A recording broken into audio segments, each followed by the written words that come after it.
India के कोचीन में रहने वाले 70 साल के विजयन अपनी धर्म पत्नी मोहना विजयन के साथ अभी तक 35 से ज्यादा देश घूम चुके हैं। अब आप लोग सोच रहे होंगे कि ये दंपत्ति या तो करोड़पति या फिर अरबपति होगी, लेकिन मैं आपकी जानकारी के लिए आपको बता दूं कि ये दंपत्ति कोचीन में एक छोटी सी चाय की दुकान चलाते हैं। हो गए ना हैरान? गाइस, विजयन बचपन से ही विश्व भ्रमण करना चाहते थे, लेकिन पैसों की कमी थी। इसीलिए शादी के जस्ट बाद 1963 से ही ये लोग चाय बेचकर हर दिन 300 रुपए सेव करते हैं और अपने विश्व भ्रमण के सपने को पूरा कर रहे हैं। यहां सीखने लायक बात यह है कि अपने सपनों को पूरा करने के लिए पैसे नहीं, पैशन चाहिए। गाइस, सिंगापुर के रहने वाले एक बंदे ने दुनिया की सबसे महंगी वर्चुअल आर्ट खरीदी है। Virtual art actually really exist नहीं करती, वो सिर्फ वर्चुअली एग्जिस्ट करती है। अब आप लोग सोचो कि उसके लिए उसने कितना पैसा दिया होगा। उसके लिए उसने लगभग $70 मिलियन खर्च किए हैं, यानी कि लगभग 500 करोड़ रुपए। Oh my God. और उससे भी हैरानी की बात यह है कि यह बंदा बिटकॉइन बिलियनर है और एक्चुअली वो साउथ इंडिया से है। गाइस, पर ऐसा बिल्कुल भी नहीं है कि वो बहुत रिच फैमिली से है।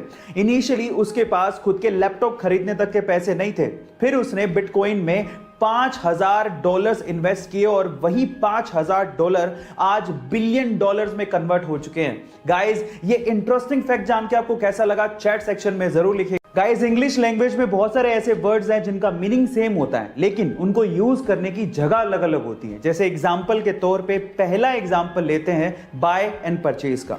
बाय आप तब यूज करते हो जब आपको सस्ती चीज खरीदनी होती है, लेकिन परचेज आप तब यूज करते हो जब आपको महंगी चीज खरीदनी होती है। इसी तरह से एक और एग्जांपल लेते हैं सी एंड वॉच।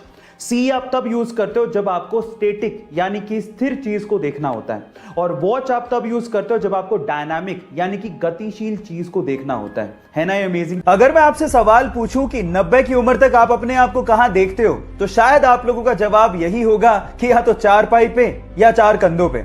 लेकिन पटियाला पंजाब की मान कौर जी ने अपना एथलेटिक करियर 93 साल की उम्र में शुरू किया। सुबह सुबह 6 बजे उठकर 20 किलोमीटर दौड़ लगाना, और वो भी उस उम्र में, काबिले तारीफ था।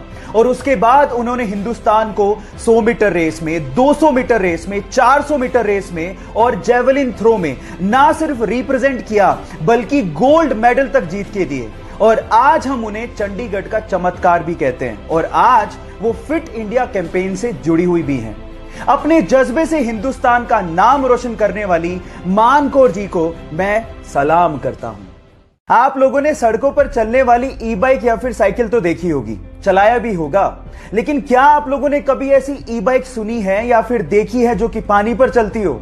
जैसा आपका भी रिएक्शन है वैसा मेरा भी था, लेकिन यह बात सच है। रशिया ने एक ऐसी ई बाइक बना ली है जो कि पानी पर चलती है। एक्चुअली वो कार्बन फाइबर से बनी है, इसलिए बहुत ज्यादा हल्की है, और इसमें एक छोटा सा इंजन लगाया गया है जिससे पैडलिंग बहुत ज्यादा स्मूथ हो जाती है, और उसके बाद आप इसे पानी में बहुत तेजी से चला सकते हो। और इसे हाइड्रोफोइल ई बाइक भी कहते हैं। आई एम तो सो एक्साइटेड, जिस दिन मुझे ई बाइक दिखी मैं उसे जरूर ट्राई करूंगा। लेकिन क्या आप लोगों को ये ई बाइक दिखेगी तो आप ट्राई करना पसंद करोगे? चैट सेक्शन में लिखना मत भूलिएगा। एक बार रतन टाटा अपने सहयोगियों के साथ जर्मनी के एक होटल में खाना खाने गए। उनके सहयोगियों ने वहां पर थोड़ा ज्यादा खाना ऑर्डर कर दिया था। खाना सबने खा लिया था, लेकिन फिर भी टेबल पे 1/3 खाना बचा रह गया। जब वो पेमेंट करके जाने लगे तो एक बूढ़ी औरत ने उनसे कहा कि हम आपसे बहुत नाराज हैं क्योंकि आपने खाना बर्बाद किया है। इस पर उनके सहयोगियों ने कहा कि हमने खाने का पूरा पेमेंट किया है, आप कौन होते हो कहने वाले।